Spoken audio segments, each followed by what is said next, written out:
is grey and rainy and cold here in Palermo, and I've got my cup of tea finally.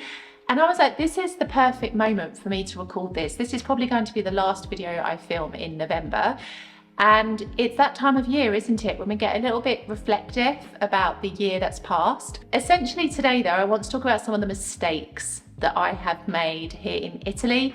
And I'm going to be spilling the tea, just not literally, on what those mistakes are and kind of the learnings and takeaways that I've kind of gained from them. Because yes, I've still got December to go. Maybe I'll make a few more mistakes in December, but I'd like to think that I've made the majority of the mistakes the past 11 months. So if you're curious to know what those mistakes are, then I suggest you carry on watching this video and grab a cuppa, why don't you?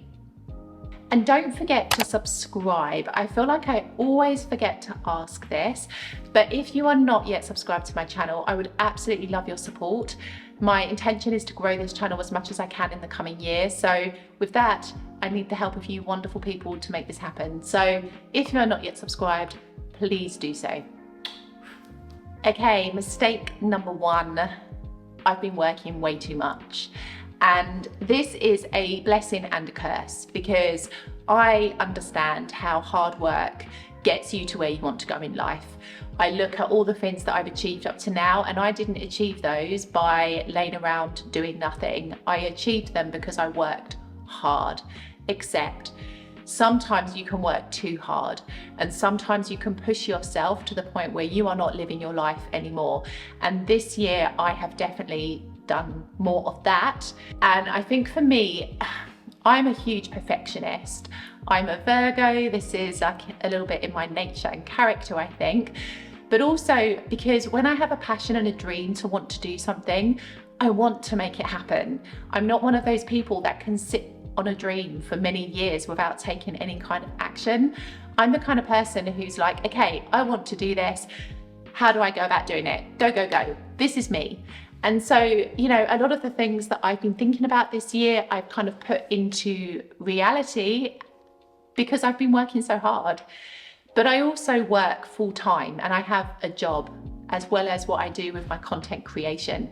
And so sometimes with the limited free time that I have, I find that I'm just consistently thinking about work. And this is not a healthy way to live. And I kind of think as well, like in order to protect my mental health, I need to find more of a balance, because it's quite sad to think that when I think of all the things that I've done this year, maybe the happiest point I felt was when I went back to London at the beginning of the year, for sure. But also in the summer when I actually had more of a 3 schedule, and I was able to travel around Sicily. And, you know, I went to Ragusa and Marina di Ragusa and Modica. If you haven't seen the video, I'll put the link up here. And I was just in my element. And that's when I realized that I want to start working less and traveling and having more experiences, because essentially, like when we are old and grey, it is not the work that we're going to remember, it's the moments, it's the experiences. And that's what I want to start telling myself now. Like, it doesn't matter if I was an excellent teacher or if I produced 50 podcasts or YouTube videos in 1 year. That isn't what my life should be measured on. My life should be measured on the experiences that I'm having. And so this is definitely a big mistake that I've made this year, and one that I'm definitely going to try to rectify in 2024. In fact, I'm not even going to try. I hate that word, try. Try is such a passive word. It means that you might not. There's no strength behind it. I am going to rectify this mistake in 2024, because I realised life is just far too precious to be fully consumed with work, especially because in a normal job, let's be honest, we are all 100% replaceable. So there's no point sacrificing your time, your life for a job that at the drop of a hat could replace you. So, you know, there's that aspect, but also even with my content creation, if I push myself too much, I end up producing content that isn't as good as it could be if I felt more creative and free. So lots of advantages to working less, and this is what I want to remember for next year. I'm trying to drink this cup of tea before it gets cold, so bear with me. But mistake number 2 that I made this year here in Italy was that I got stuck in the trap of comparison. I do this a lot. I tend to look around outside of myself and compare other things, often negatively, against myself. And I've done this quite a lot this year in different ways, in different forms, often in terms of feeling that I'm not good enough, especially when it comes to learning Italian, for example, and also in relation to the content that I produce on my YouTube channel. So there are some incredible content creators that create content on YouTube, and many of whom are in a similar niche to me, talking about life in Italy, and they have way more subscribers than I do, way more video views than I do, and some had started a similar length of time ago to when I did. And so it's very easy to look at them and be like, well, they're obviously so much better than me. Like, you know, they're creating this incredible content, and, you know, why am I not doing as good as them? And even when I've created some great content, why doesn't it fly in the same way it does for those creators? It's so easy to get stuck in that. In fact, my very first podcast episode, by the way, if you don't know, I have started a podcast, Lessons from the Boot, where I get to dive a bit deeper into the personal growth and development that I go through here in South Italy. My very first episode, I'll link it up here because it's available on YouTube, but also on all the major podcasting platforms.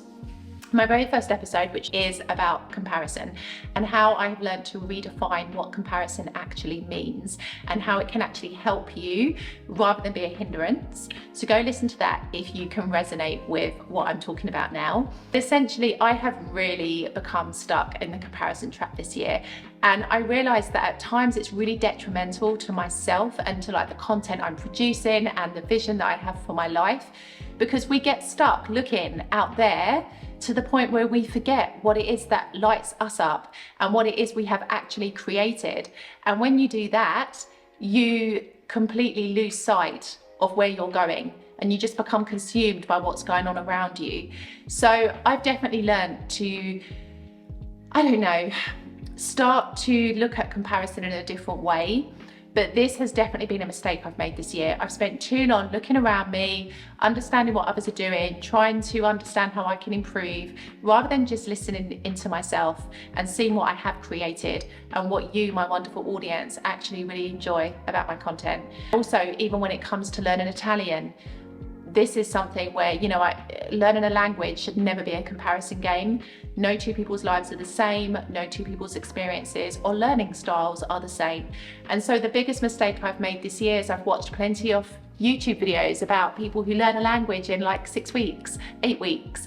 I've watched videos where people pretty much want to tell you that you're thick if you haven't learned a language within a set amount of time. It's just not real. And I know this as a teacher. I know how individual language learning is as a process, but the mistake I've made this year is I've been stuck in comparison, and as a result I've just made myself feel a bit rubbish about it all.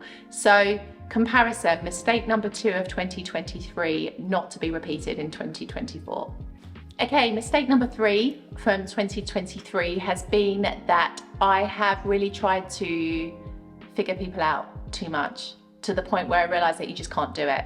Like, people here in Italy can challenge you in many different ways. I have come across people here who are very closed-minded and have a very limited perception and view of life, which is wildly different to the way that I see life. I've also come across people here who don't necessarily appreciate you or are not as genuine as you had hoped that they would be. And I've also come across people here who can't do enough for you. They are like full of warmth and love and kindness that it makes you look at your own life and be like, damn, I really should be improving my own interactions with people. So I think the biggest mistake I've made this year is I have read too much into the behaviour of other people. I have tried to figure them out.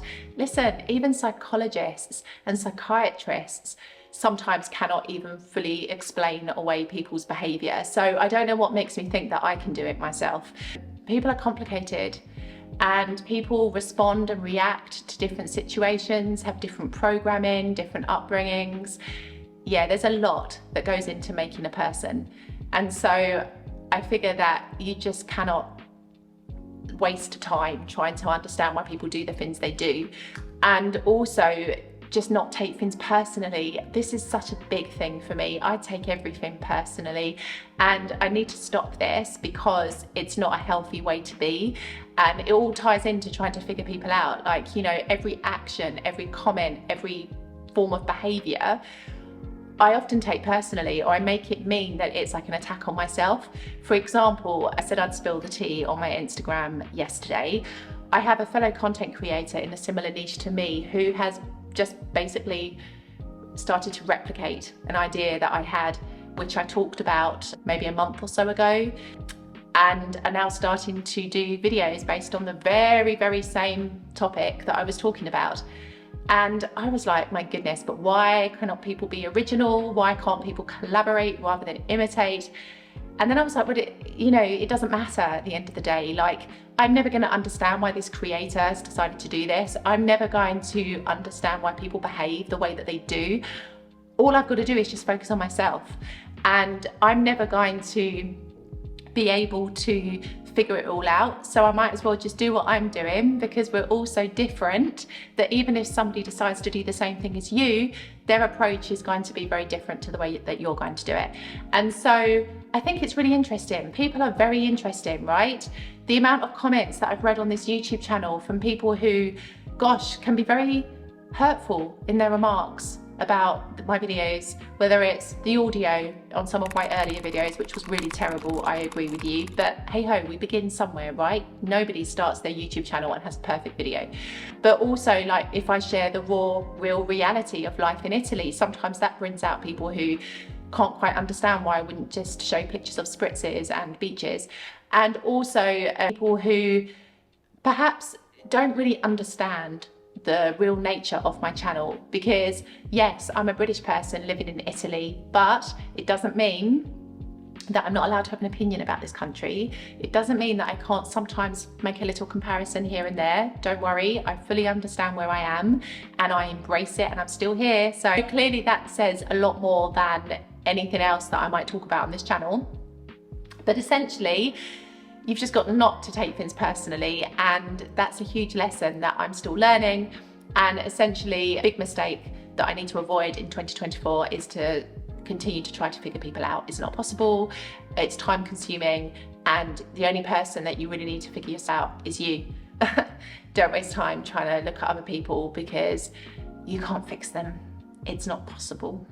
Okay, the next mistake that I have made this year is that I fell off the wagon with my Italian learning. Now I know, before you say anything, my excuse is putting in for its pension. I've been banging on about learning Italian for 5 years, and I still find it like a bit of a struggle. And okay, I recognise now the excuses that I've given before, because let's face it, if you really want to do something, you do it. I know all of this, trust me. But I also recognise that learning a language as an adult, it's not easy with other commitments. And I see this even in the students that I teach English to as well. When they're busy working and they have other commitments in their life, it's not as easy for them to dedicate lots of time to learning a language. So I completely relate. I understand what it's like. However, I was doing very well for the first part of this year. I was spending 15 minutes every single morning studying Italian. I included it as part of my morning routine so that I would create a new habit and actually have a chance of sticking to it. But then I fell off the wagon during the summer when my routine changed. I didn't have to be up so early every day. And as a result, I fell off the wagon with my learning, and I haven't really got back onto it again. And I want to change this, because I have done too many videos now on this channel about like how difficult it is and how, like, you know, I'm struggling. And I don't want to undermine it, because learning a language is bloody tough, particularly when you have a language that is very different to your own. Although there are some similarities between Italian and English, there are not many. And so, you know, there is a bit of a learning curve that you have to go through. But that said, even if on this channel I don't speak in Italian, or in other aspects of my life I do recognise that speaking Italian would enhance my life so much here, and also open up other doors of opportunity that perhaps I hadn't even thought about up until now. So it's definitely time to kind of give that excuse a bit of a rest and time to get back onto the kind of learning platform, if you like. But yeah, it's funny. It is funny how I've been on this journey with this language, and I have thought sometimes, is there some kind of inner resistance as to why I haven't learned Italian yet? I mean, 5 years is quite a long time, and I wonder sometimes if it's because I don't think that I can do it, or that I worry that I'm going to lose a part of myself if I start to adopt another language. I don't know, because the problem of living here in South Italy is that not many people do speak English, and there is that concern, I guess, somewhere deep inside of me, that if I start to adopt Italian, I'm going to kind of lose my English self somewhere in the distance. But in reality, I don't think that would happen. I think it's just a bit of scaremongering that I'm giving myself. But essentially, this has been a mistake of mine this year, because I really created a great routine and habit and I broke it. And so I'm facing up to that mistake, and I want to do better for 2024, for sure. I guess the biggest mistake I've made this year is that I've looked at mistakes in such a negative way, because let's face it, in every mistake, we learn something.